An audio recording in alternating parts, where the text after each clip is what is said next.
So there are a lot of monitoring reports in Compass, but in order to keep you guys awake during the session, I'm not going to cover all of them. I'm only going to cover the more commonly used reports. So if there's a report that you happen to have a question about and I don't cover it today, feel free to either type in the chat room with Beth or at your convenience, whenever it's good for you, call dealer support or your BDSRs with your questions and we'll get those answers for you. Like I said, there might be some questions on other reports that I don't happen to cover, and we can get you those answers later on. So the first two reports I want to cover are what I call one-click reports, and we've only got a couple of these in all of Compass. Both of those reports are located on the location database page of every single one of our accounts. So let's look at one of these accounts. Demo 5150 is the Luke Skywalker account. Once I pull up the location database page, you're going to see two reports over on the far right-hand side, insurance certificate and location database. So these are one-click reports, meaning you don't really have to put any parameters to pull these reports. The first one we can look at is the insurance certificate. So all you do is you put your cursor on it, click it, and it's automatically going to open up in Adobe, assuming you have PDF. Assuming you have a Adobe reader on your machine. So one of the first things you're going to notice across the top is going to have the issue date, which is today's date. The certificate number is going to be there. That's going to be a distinct certificate number that Compass automatically assigns to this certificate. It's also going to show you the in-service date, which is the date that we first received a signal from this account. Okay, so that tells us that it was reporting at one point. Also, on the left-hand side, you're going to see the owner's information, their name, their address, and on the right-hand side, you'll see the installation company information. So your alarm company information is going to be there on the right-hand side. Now, what Compass also does is it looks at the zone page, and depending on what service types it sees on the zone page, it then matches it up down here and puts a stamp in there if it sees it. So in this case here, the account has a bird, fire, and carbon monoxide. So that's what it's being monitored for. So at this point, you could go ahead and download this, email it to the customer's insurance company, or email it to the customer, whichever you prefer to do. Now, one of the questions I get asked quite a bit about the insurance certificate is our logo at the top, and if that can be replaced by your alarm company logo. And the reason our logo is up there is because we are certifying this as a monitoring certificate. Okay, it's not an installed alarm certificate or anything like that. It is a monitoring certificate, and we go so far as to put our logo up here, but then we go down here and you'll see all of our license numbers, our UL numbers, our state license numbers. Everything is on this form. So again, we are certifying that this is a monitored account. So that's why you see our logo up there instead of the alarm companies.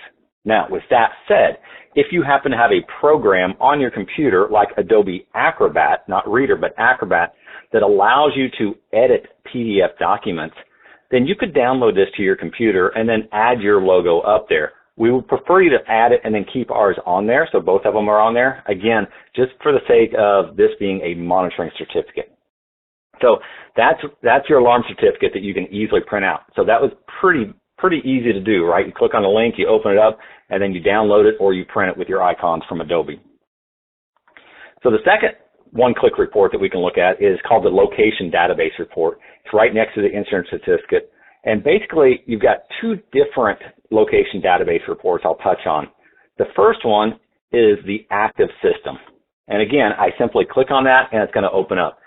What this report is used for is dealers want to use this report to sometimes, once they do the first data entry on a brand new account, they might run this location database report and either save it to their hard drive or print it out and put it in a file for a hard copy to show, hey, this is exactly what the account looked like on day one. It's got the date and time stamped of when it was run. So we've got, and this shows pretty much everything that's on the account. So all the location database pages are shown here. We've got the location information, the code words on it. We've got the install service company on it. We've got agencies. We've got contacts with the detailed information on how often we're calling the contacts, if we're calling them always or if we're calling them only Monday through Friday, that type of thing. That's all listed in the contact section. We've also got general dispatch instructions. So those are located on this report. And then on this next page, you'll see the account information. So this is showing the first signal date. it's showing you the system type, the panel type if you're doing that. And then the zones even are on this one, and they show you the zone, the description, and even the event ID, even going so far as to show you if there's procedure pages that are linked to the zone, if restore requires on there. So this is really meant for the alarm company because of the amount of information that's on there. And again, like I said, a lot of dealers just like to have this from day one so they can see exactly the way the account was set up from day one, and then you know that as time goes by, changes are going to be made, but you can always revert back to what it looked like on day one. So the other location database report is available basically for end users, and this is what a lot of our dealers are running and giving to their customers for them to review their data. So it's the end user location database report. First thing you'll notice is the alarm company's information is up here on the top left, bolded. And then we've got the location name and address. We've got the code word still. Notice that the contacts are more simplified. So we've got them listed in sequence order, but then we basically just have their name, phone number, how often we're calling, and then if they happen to have their own PIN, it's right there. So it's a nice, neater way to look at it. And then you've also got your zones, and basically all it's showing them here is the zone number and the description. So that's all they get. They don't get the event ID, they don't get the global pages, they don't get the restore required and all that stuff. Again, this is really being used by a lot of alarm companies to send to their customer. They print this out, send it to them, or they save it and email it to them. Hey, this is what we have on file for you guys right now. These are your contacts, and these are the zone descriptions for your zones. Please take a look at them. If there's any changes that need to be made, please let us know. Contact us, and we'll make those updates for you. So those are your two one-click reports. Like I said, no parameters needed, right? All you do is click on them, and the reports populate. So those are going to be on every single one of your database pages, or every single one of your accounts on the location database page. Now, the rest of our monitoring reports that we want to talk about today are located over on the reports page. So underneath the menu in the blue, you'll see the link that says reports. So we'll click on that, and that's going to take us to the reports page. So as I mentioned earlier, we're talking about monitoring reports. We do have billing reports, but we're going to cover billing reports at a later date because there's a lot more detail to those reports. So we're spending our time today for monitoring reports. So we want to make sure that our report category is account and event reports.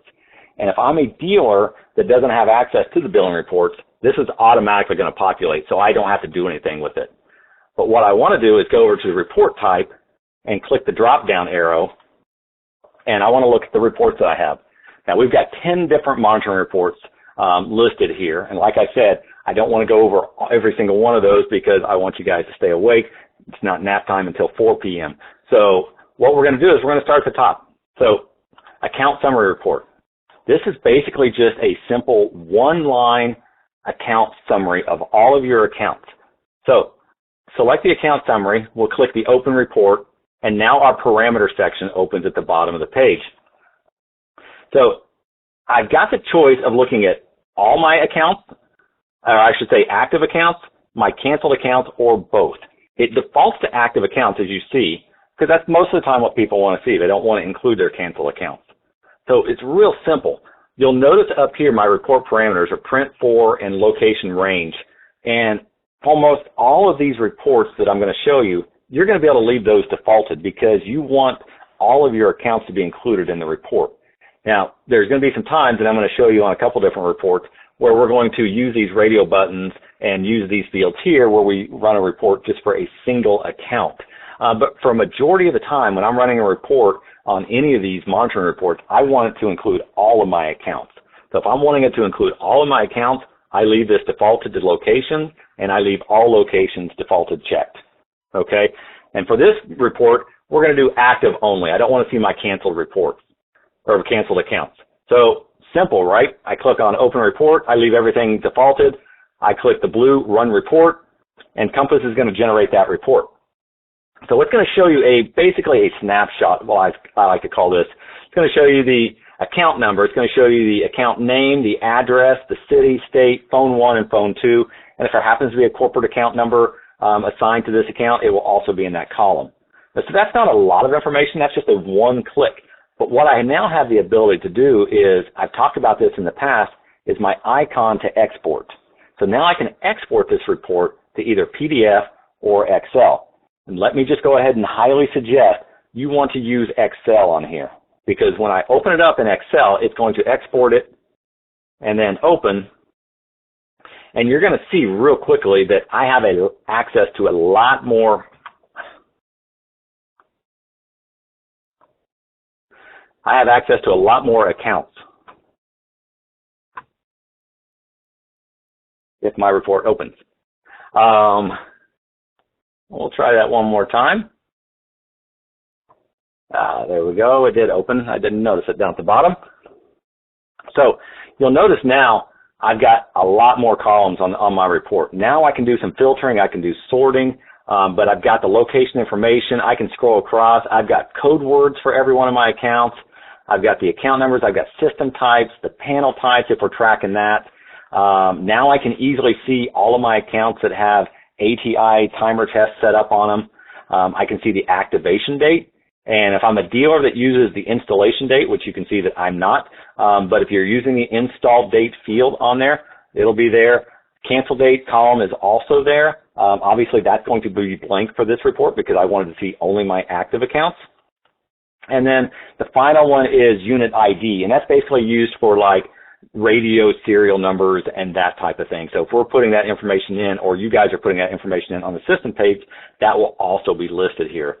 So now I can use this report and do just a bunch of different things. If I want to see how many accounts that I have in Abbeville, Alabama, I can now go ahead and do a filter or sort by the city and pull those up. If I want to see how many, daily timer tests I have, I can go over here and I can do a filter by my ATI hours. So it's really nice to have. You may get a letter from the county or a city saying, hey, we've got a new ordinance in place. You need to update all of your accounts in Orange County. So now I can go ahead and do a filter by Orange County and get a list of all my active accounts in Orange County. That's the list that I need to work off of to update in order to comply with the new ordinance. So that's the account summary. Again, you can run it in PDF or you can run it in Excel, but I think as you can see, Excel is a much better version to export that in. PDF is almost going to be just a snapshot of what you see here because it's coming up in a PDF document, so it's confined to margins. So that's going to be our account summary report. All right, so you can do a lot of different things with that report. Now the next report is our account add and cancel report. So I'm going to click on the open report. This report basically goes hand in hand. If you remember right, if you were with us in the week one, we talked about the dashboard. This goes hand in hand with the account statistics on my dashboard. It's showing you all the adds and cancels for whatever time frame. So now you're going to start noticing the start date and end date are going to be new parameters on pretty much all the rest of the reports that we have here. So I can go in here and I can say, okay, show me all my adds and cancels for the month of May. Again, I can leave all this checked if I want because I want to search for all of my accounts that I have. And now again, I have it set for my status for active, canceled, or both. Well, in this case now, I want to see both, right? Because I want to see any accounts that got activated, so they sent their first signal in, or I want to see any that got placed out of service or canceled. I can see those on the same report. Sometimes if you're running these, you might only want to see your actives, and sometimes you might only want to see your canceled.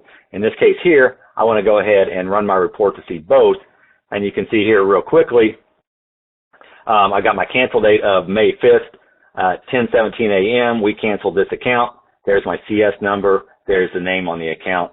Now, in this report here, it's going to show you who is canceled by, and it's either going to show you CMS, which means that it was a CMS rep that did it from Mastermind, or it's going to say online. And if you see online, that indicates that it was someone in your office doing that cancellation from Compass. If you needed that information of who actually did that, you can just simply pull up this account number right up here in your search column and go to the location database and location activity and see the actual user that placed that account out of service. Okay, so it's only going to indicate whether it was done by CMS, a person at CMS office, or someone from Compass in your office. Okay, and again, I've only got one account here, so I probably don't need to export it, but I've got that feature. Every time I run a report, I've got this feature to export it either in PDF or Excel. So my next report that I want to cover is activity by event. And this is kind of a cool little report that you can use to search for specific event IDs. And so why would you want specific event IDs, right? So this means, you're not looking for all the activity, or you're not even necessarily looking for all troubles or anything like that. You want to find just the low batteries, and you want to find just the low batteries that CMS is making phone calls on, right? So now I can use the activity by event to do that. So again, I've got my time up here. I can go ahead and put in my start date and my end date, and we'll just do May right now. And again, I want to keep my print for and my location ID range all defaulted as it is. Now, because I'm only looking for one specific event ID, this is the kicker for you. You've got to know what that event ID is, right? So, not everyone knows exactly what event IDs they're looking for.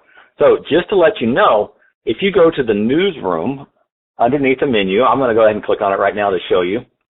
So if you go to the newsroom and you click on the document library, you're going to see about halfway down on the first page, common event codes. So there's an Excel spreadsheet in there that shows you, or actually a PDF document, that shows all of our commonly used event codes.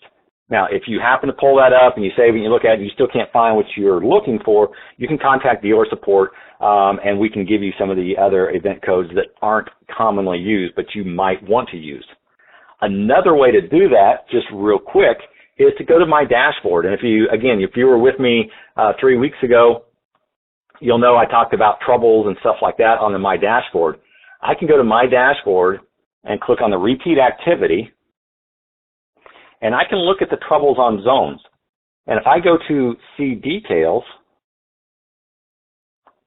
nothing's really happened in my last 24 hours, but if I go my last 7 days, I can look and see the different event IDs that I might want to search for. And the particular one that I'm looking for to help my customers out and help CMS out is, here's a low battery signal, right? So this is a low battery premise signal, and CMS is calling my customers every time they get that signal. So LOW001 is a low battery that we're calling the premises on, and we all know that they're probably not picking up, and they'd probably prefer to get an SMS. So what can I do to help out? Well, now I can go and I can run an event history report or an activity by event report and look for LOW001. So let me go back to the reports page. Once again, we're going to select activity by event. We'll open that report. We'll do our start date. And now down here in my specific event ID, I type in LOW001 and I tab out of that. So now I'm looking for a specific event ID, LOW001. I click Run Report, and it's going to show me any time that event has come in the last 12 days on any of my accounts.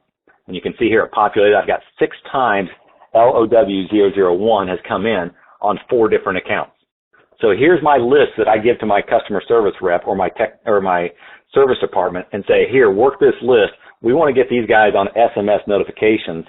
Let's go in there and let's add the contact as an SMS notification. And then the next step we'd want to do is we want to change that event ID on the zone page from LOW001 to like an LOW499, which happens to be a log-only low battery. And again, dealer support can help you with that if that event ID is not listed on the document in the newsroom. But this, allows you to run that report and see those specific events coming in, and then you can kind of work it from there. So this is a real good way to start adding SMS notifications to your customers and to cut down the phone calls that CMS is having to make. And personally, I think that's the better way to go. Your customers will be happier because their phones aren't ringing all the time. They're just getting the text message. They can read it and then ignore it at that point. So that's looking at it and running the report just for one event ID. But what happens if I want to see all my low batteries? Or I don't want to take the time to go up and look at the newsroom document, or I don't want to go to my dashboard and look for different event IDs that way. I just know it's a low battery. And I know that, Jason told me in the Compass chat that everything starts with the first 3 letters. So LOW would be low, right? So let's look for an ID range. The second selection right here is event ID range. So now what I can do is I can type in LOW001 because we know that's the very first one, and I can go to 999. So that would cover the entire range of any low battery signal that might come in. Okay? So now if I run that report, I click the blue button, it's going to include anything that came in that was a low battery, whether it was a low battery 499, which is log only, whether it was another one that we're calling the premises and the contact list, that type of thing. I can also do other searches. You can see I've got 3 more lines of ranges that I can do. So if I wanted to do AC failures, I can do my ACF 001 through ACF 999. Now this is going to pick up any of my low batteries or AC failures that come in.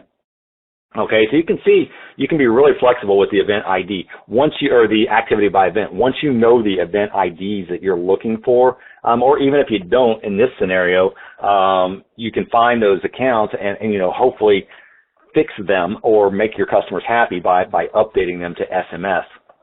Now your third selection over here is all event IDs. I'm not a huge fan of that one because if you're going to do all event IDs, you might as well go ahead and run an event history report instead of the activity by event. But it is there just in case. If you do select all event IDs, all you're going to get are the signals. You're not going to get anything that happens with it. So any like operators making phone calls or dispatching the police, none of those are going to show up. It's just going to be the true signals coming through from the panels. So that's your activity by event report. Okay. Now the next 2 reports that I'm going to talk about are very, very similar. They are the event history report and the mail out report. Okay.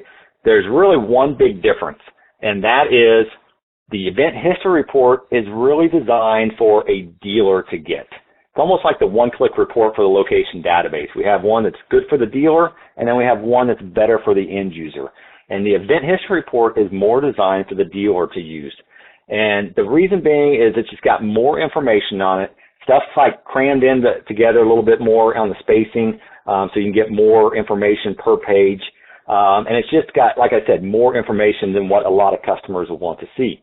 Whereas the mail-out report, which we'll look at in just a second, that looks a lot prettier. That looks nice for the customer to see. It's in portrait format. Up in the left-hand corner in bold, it's got the customer's name, address, phone number, all that's right there in front of them. And it's just got a little bit less information, still the information they need for the report, but it just looks a lot cleaner. So your event history report, you're using these reports for like your daily activity reports. In fact, if you happen to be a newer dealer with us, that part of our process is setting up 3 event history reports that run every day for you. You're getting one that includes all activity, you're getting one that includes just troubles, and you'd get one for just timer test. So that's the cool thing about the event history and the mail-out report. You can use these 2 reports to really customize what you want to see and what you don't want to see. So we take a look at it, and we're going to leave this set as this is going to be a daily report. So again, all this stays the same right up here at the top, right? I keep harping on that because I want to include all of my accounts right now. What we have on the event history report and the mail-out report, we have event report codes to include. And you'll see by default, all event codes are selected. Now, if I'm a new dealer or I'm a smaller dealer or something like that, I don't have a ton of accounts, I can leave that selected, and my report's not going to be too big. But once I get to the point where I've got, I don't know, 50, 75, 100 accounts, this daily report, if I'm including everything, could start getting a little bit big and tedious for me to scroll through to try to find my problems. So one of the things I want to do is I want to click the blue arrow right here. And let's say now you'll see all the event codes that are included in all event codes, right? So everything is checked. Well, if I'm a dealer, I don't necessarily care about my log only opens and closes. Those are good. You know, they're getting notifications on those, or I'm running a report for them at the end of the week or the end of the month, and they're getting that information. And if they're just regular log only opens and closes, I don't necessarily need to see those. Likewise, the good timer tests. Those are just log only good timer tests. I don't necessarily care so much about the account if it's reporting. I care more about the report if it's not. So I want to make sure that my open and close exceptions are unchecked or are checked, and also my timer test not received. So that's a missed timer test. So I uncheck the open and close, I uncheck the timer test, and I want to make sure these are checked because these are the issue report codes. These are what I want to track. So just by getting rid of these two right here, the open and close and the timer test, that's going to minimize my report. That's getting rid of a lot of the log-only events that I don't necessarily need to see. So now what I can do is I can go ahead and click the blue Run Report. It's going to run that report for me. There's everything that's included, and it's going to populate down here at the bottom. And you can see I've had 20 events, just today. And it's going to log everything by the account number. The location is going to be there, by the location, the account number is going to show, the events are going to show, and anything that happened on it is now going to show. So if there were operator actions taking place, they would also show on this report. Now at this point, again, I've got my export. So now I can export in PDF or I can export in Excel. A majority of our dealers like to have this report in PDF because it's a little bit nicer to see. But some of them also like Excel because then they can get rid of some of the columns they don't necessarily need to see, and they can move the columns around to fit exactly what their needs are.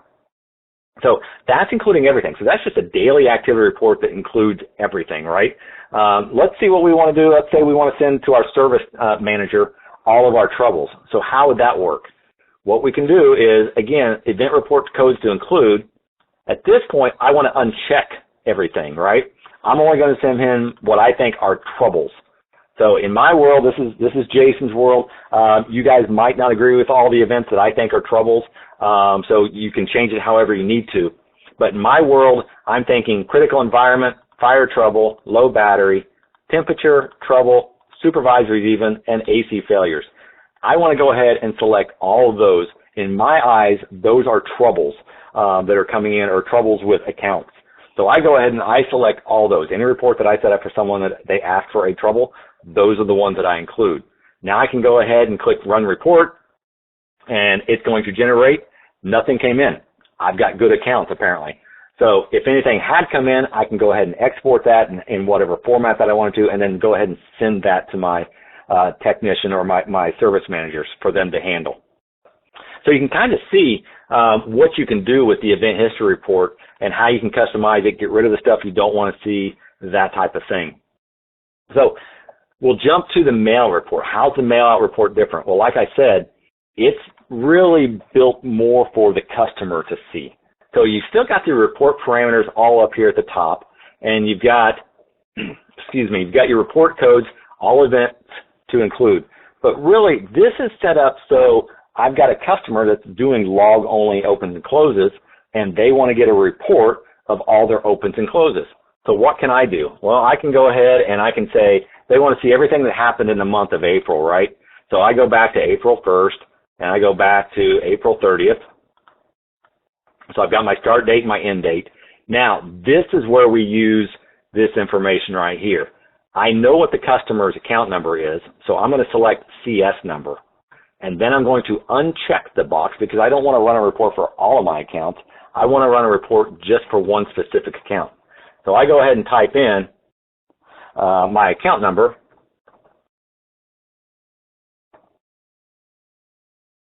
And they only want to see just their opens and closes. So I can uncheck this box and I can say only show me my opens and closes. That's all they want to see. They don't want to see their burg. They don't want to see their dispatches. They just want to see when they're opening and closing and who's doing it and making sure that they're doing it on time. So this is a report that I'm going to run for them. Now, on the mail-out report, you have a few other selections that you don't have on the event history report. You have location type. So you can select it, show me only my commercials or only show me my residentials or only show me this. If I'm selecting a specific account up here, like I have, I don't have to change either one of these two, okay? You can leave those defaulted to all. Also, and this is real important because I know a lot of dealers make this mistake, the mailing frequency. When you click on this drop-down arrow, you see a bunch of different selections. So monthly email, weekly email. So you think, oh, this is a monthly email because he wants to see all his opens and closes and I'm going to email it to him. So you select monthly email. Well, the mailing frequency is actually a field on the account itself that you would have to select monthly email. This is really a carryover from way back when in the early 90s when we had MassLink. We had a lot of dealers that would say, okay, I want to run a open and close report for all of my monthly emails or my monthly faxes. So they would go into their accounts and they would select the mailing frequency for monthly, and then they would leave everything checked at the top like it is or was, and then just select the monthly email. So then when the report ran, it would spit out all of the accounts that had monthly email on the actual system page on the account itself. And it would spit out on a dot matrix printer, and then they could sit there and as it rolls off, they tear off the perforated edges, and then they go ahead and stuff it into the envelopes, and they send it out. And like I said, that was from our old days, but we do have some dealers that still utilize that. They still like printing out all of their monthly reports in one fell swoop and then going through them and sending them out separately from that point. So we kept the mailing frequency here, but for a majority of our dealers, and I mean a vast, vast majority, 95% or above, you can always leave this set to all, okay? And again, if you're putting something in up here in the CS number range or location range or whatever, you can definitely leave this set to all and this set to all because you're already selling the system. I only want this one single account. Okay? So our other options down here are show operator actions. So do we want to include operator actions? Well, if it's just an open and close report, we don't necessarily need to see the operator actions. But again, we're telling it only opens and closes anyway, so that kind of supersedes this. So it's not going to show it. You can leave it checked, or you can uncheck it if you want. It doesn't matter because of what you're doing up here. Irregular opens and closes only. That's defaulted unchecked. Why? Because if you check it, it's only going to include irregular opens and closes. So lates, earlies, or no opens or no closes, that's the only thing that would show up. Usually you don't want to see that on the report, so we leave that unchecked. There are a few times where a customer says, I don't care about my regular opens and closes. I just want to see when we opened outside our windows or we didn't open or close at all. So in that case there, you could check that box and then it would only show those events. It would not show your regulars. Exclude test signals, this is also unchecked by default, and the reason being is because this would exclude any open or closed signal, or any signal for that matter, that might come in while the system is on test. And usually the customer wants to see, even if the account's on test for some reason, they still want to know that their people are coming in and opening and closing on time. So we leave that unchecked. Again, you can check them if you want to. And finally, include schedule. So if you have a supervised open and close account, it's got a schedule on it. And if you want to include the schedule on the report so that the customer can see what time they're supposed to be opening and closing, what time their windows are, or how long their windows are on each side of the opens and closes, you can include the schedules. Some people don't, some people do. It's completely your preference. So at that point, all I do for this customer is I click Run Report. Now, the mail-out report is only available in PDF format. Because of the way that it is formatted, it only is going to run in PDF. And because of that, it automatically, you'll notice, it gets sent to my report inbox. So it's not loading down below. It's popping up here to my report inbox. So it's getting into my queue. So you can see here, this is the report that I just ran. It sits there for 4 minutes, and then it's going to go ahead and generate. We don't want to sit here for 4 minutes, so I went ahead and ran this earlier to show you what the report will look like. And so in the mail-out report,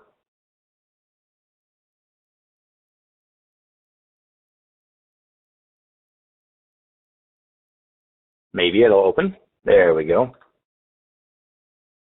So you'll see the mail report looks a little bit cleaner. You'll see the customer's name, address, phone number, everything's there. There's the account number. And now I've got my date and time. I've got my events for my opens and my closes. Everything's right there in front of me. So you'll see what I mean. Again, I personally think this is a cleaner looking report and something that I can send to my customer, and I don't have to explain a lot of stuff to that report or to that customer about what's on this report. So again, you could send them everything. If you wanted to, you could send all activity, and I've got a lot of dealers that do send all activity to their customers, but the majority of the mail reports are being used for opens and closes. So you can do that. Now, the final report we're going to talk about is the non-activity report. Okay, and this kind of goes hand in hand again with the heads-up display that we talked about a few weeks ago. There's a widget on the heads-up display that deals just with non-activity accounts. But this is a way that you can go ahead and run a report, see which accounts have not sent any signals during a certain time frame. So what do I want to do? I select non-activity accounts. I go to open report. And now basically the only thing I need to do is I put a start date in here.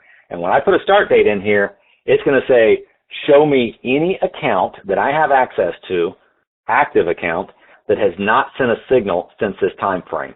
So what I want to do, well, I'm going to go back 12 months.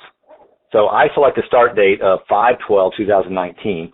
I want to see both my dealer numbers, so I go ahead and select that, and now I hit run report. So now when I run report, it's going to show me every single account that has not sent a signal since May 12th, 2019. That's the non-activity. There's been no activity on the account. It's going to show me my account number, the service company number. If I have multiples, that comes in handy. Location name, site type, the panel type if we're doing that, location address. Now the last two columns you're going to see are the active date. So the active date is, again, that's the date that we first received a signal from this account. You can see here, a lot of my accounts that show up on here, I've never even sent a signal. They aren't even active. They never even sent their very first signal, so that's why they're blank. Now, the last column is a last signal date. So assuming that it's actually sent a signal, like this one did right here on 2/12/2008, it's still blank for my last signal. So that tells me that this account has not sent a signal in the last 18 months. And I say 18 months because we hold 18 months worth of history on our event history table. So it rolls over every day, so it's always got exactly 18 months worth of history. So when I look at this column and it's blank, it tells me one of two things. One, it's been greater than 18 months since this account has sent a signal, which that's the case. And for the rest of these, A, it's been greater than 18 months, and B, this field's blank, so it's never sent a signal. So if I'm looking at Robert McDonald right here, I'm a little concerned if I'm the owner and I pull this report up and I see that Robert McDonald looks like a valid account. He's got an address, his name's on there, he's got a valid account number, yet he has no active date and he has no last signal. I'm probably flipping this to my sales manager and my service manager, finding out why I don't have any dates in my active date or my last signal date. So you're using the non-activity report, again, to track those accounts that have not sent signals. And you can see here, if I was a true dealer, I would have trouble because 261 of my accounts haven't sent a signal in the last 12 months. I've only got access to like 320 accounts. So that tells you that I'm not really doing a very good job with my account base. So you can do the non-activity report for pretty much any time frame you want. If you're a dealer that's doing, you are religious about programming weekly or monthly timer tests, you could theoretically do a 1-month non-activity report. And again, theoretically, that should be close to being a blank report because you should have a timer test on every one of your accounts during a 30-day time frame. But a lot of our dealers will do like a 3-month non-activity. They might do 6 months. A few of them, like myself, in this case here where I'm not doing a lot of timer tests, I go back 12 months just to do that. And you can see how much trouble I still have with the 261. So that's all the monitoring reports we're going to talk about. And you kind of see like, it's not a ton of work, right, to have to run these, but why would I have to like waste my time every day or every Monday or every Friday or the first day of the month to run these reports manually when there's a way in Compass that I can go ahead and create these reports one time, set them up, subscribe to them, and then they'll automatically run an email to anyone that wants to get that email or that I think needs to get that email. So in this case here, we'll use this as a great example, right? We're going to go ahead and subscribe. We're going to set up a non-activity report to run once a month, and we're going to send it to my service manager so he can review this once a month and get this thing fixed. So what do? You probably have noticed on every report that I've gone to when it generated, you've seen the blue subscribe button. So all I'm going to do is I'm going to click that button, and it's going to open up my subscribed table. Okay, the first thing I want to do is I want to give this thing a name. So we're starting out with a non-activity report, 12-month, 12-month non-activity. As you can see, I type well. So The email address automatically populates to whatever email address is being used by the user, okay? But let's say that I want to get it, and then I also want to send it to my service manager. I can add as many email addresses as I want in here and just keep tabbing over and just keep adding them, okay? So now I've got this set up. Now, how often do we want to run this report? Well, I just mentioned I want to run this every month, right? So I can select here either once, daily, weekly, or monthly.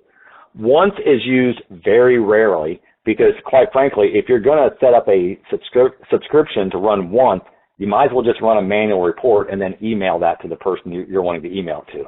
So once is used not very often. Daily, weekly, and monthlies are what are used most of the time. So I want to run this monthly, okay? Now, the next thing is what time of day do I want to run this? When I select monthly, it's always going to run on the first day of every month. So it doesn't matter what day of the week it is, it's the day one. So March 1st, April 1st, June 1st, July 1st, so forth. But now we're looking at the time. So a couple things to talk about here. Notice that it's in Eastern Standard Time. So it's always going to be running in Eastern Time Zone. That's where our servers are located. So if you're in any other time zone, if you're out in California or Oregon or Washington, if you're pretty much anything actually outside of the Eastern Time Zone, you need to pay attention to that, what time you're running that, okay? Because the time listed is what time it is in Eastern Time Zone. Okay, so that's one. Two things, or the second thing is you want to pay attention to what time this report runs, okay? Basically what happens is we have thousands upon thousands of reports that run every day, every week, every month. And what happens is they all get queued up by the report server. So we want to pick some times for our reports that are what we call unbusy times or off-peak hours per se. So if I'm running a weekly or a monthly report, either one of these two, the time doesn't really matter. I don't have to have that first thing in the morning. So I really want to run these in some weird hours. So when I say off-peak, I'm talking like 3:30 hour, 4:30 hour, 2:30 in the morning. So those are less busy times for the report server, so you don't have to worry about that. Now, also, if you're running these, you want to try to stay off of the top of the hour, the quarter, the half, and the three-quarter hour. So no 15, 30, or 45. And that's just because those tend to be busier times that people are setting their reports up for. And what will tend to happen is, and it doesn't happen every time, but if I chose 3:30, what's going to happen is my report is going to get in the queue. But if there's too many reports already ahead of me in the queue, it eventually times out. And sometimes that report will time out before it gets to the front of the line to actually generate. And then what will happen is you'll go to your report inbox and you'll see that report didn't run. It'll say error. And that is 99.9% of the time why the reports error. It's because they're trying to be run at a very busy time for the report server, and they're just timing out before they get a chance to run and complete.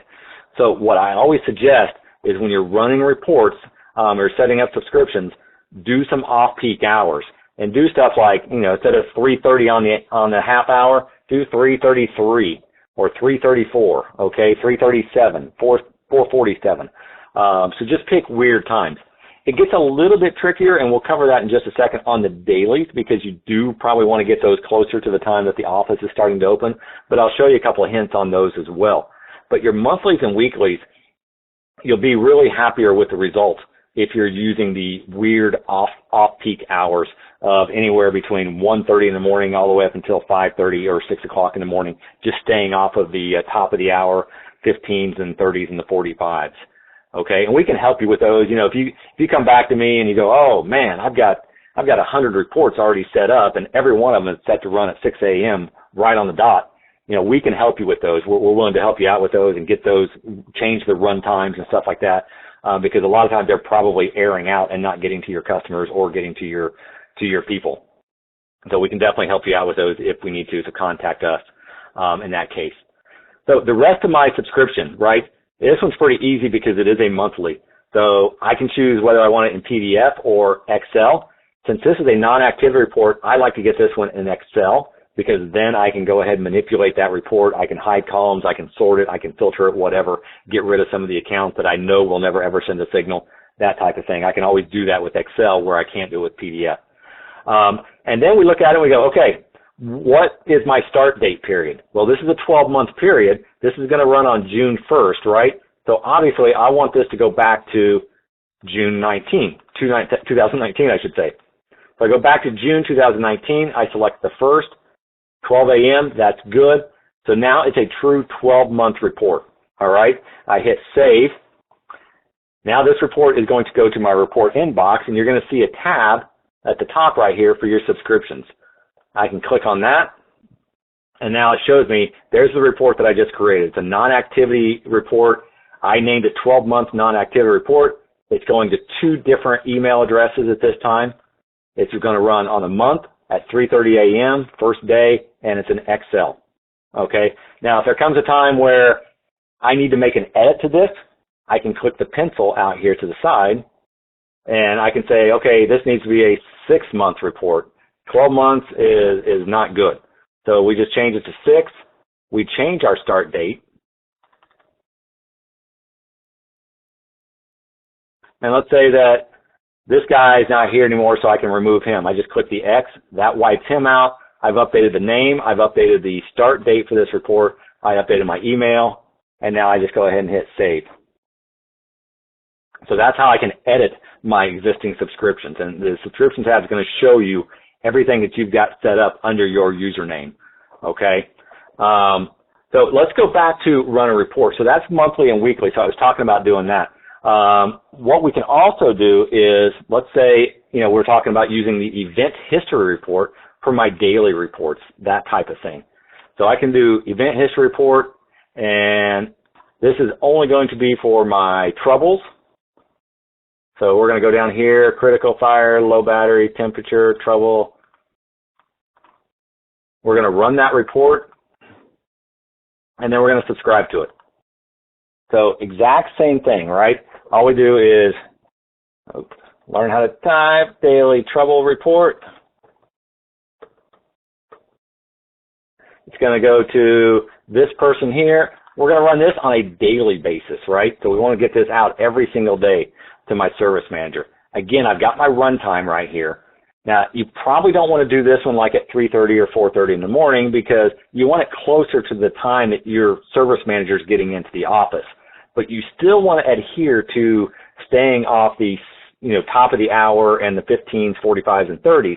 So in that case here, if my service manager gets in at 6 a.m., I might go ahead and select 5:30, and I want to get close to that, but not on that. So I might do 54, right? So that's going to be pretty close to 6 a.m. He's getting in at 6 a.m. By the time he gets his coffee, he gets booted up and everything, that report's going to be there.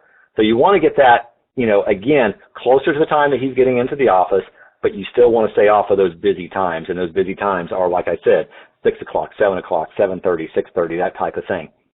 Now, how often do we want to run it? Well, it's a daily, so we want to go ahead and run this every day, because at worst it's an email. And if it runs on Sunday, he can come in Monday and he can see all the reports for Saturday and Sunday in his email box. I can have this again in PDF. I can have it in Excel if I want. I'll leave it in PDF. And then we do our date and time. So I'm the type of person, everyone does this a little bit different. So I'm going to give you the Jason personal preference.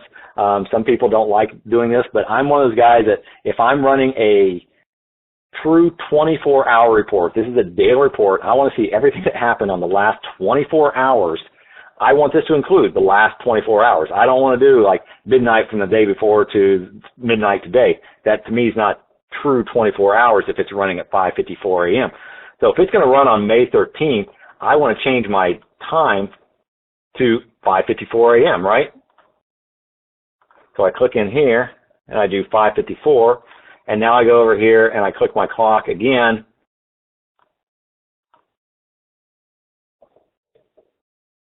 And I update that.